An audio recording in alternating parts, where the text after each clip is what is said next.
So let's start at the beginning, where we at least reduce the repetition of this HTML that gets generated for each product and put that into a function.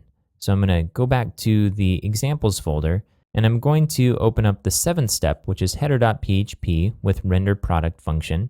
Now for now, because header.php is being added to each page, it makes sense to put our functions into that because it will be included on every page then. So I'm going to open that up, and I'm also going to make sure that header.php is open.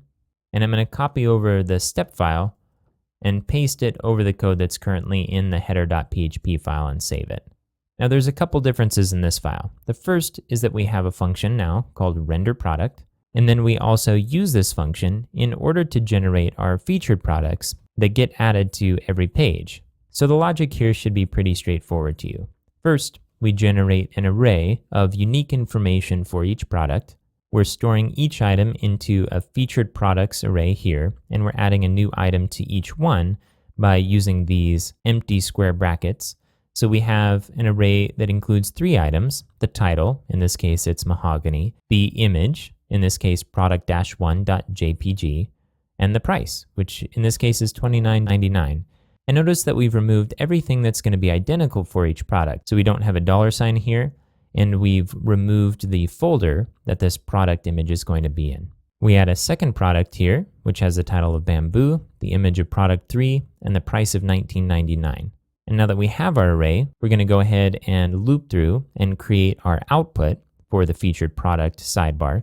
We begin with an empty string variable called featured product output, and then we loop through each featured product and pull each one into a product array. Again, product will include these 3 items each time it loops through.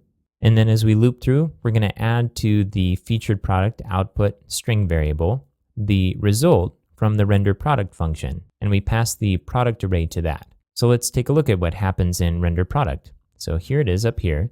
It gets passed an options parameter, which again is that product array from down here. And then it just returns a string that includes all of that HTML structure around the data. So for our image, it sets the image source to the images folder and then concatenates in the name of the image. Next, it adds the product price with the $sign, then the title, and finally the add to cart button. So now, where we would normally have 2 versions of this HTML structure in our code, we only have 1. And then we take this output here, and then we replace all of that featured product output sidebar with the variable here and a print statement.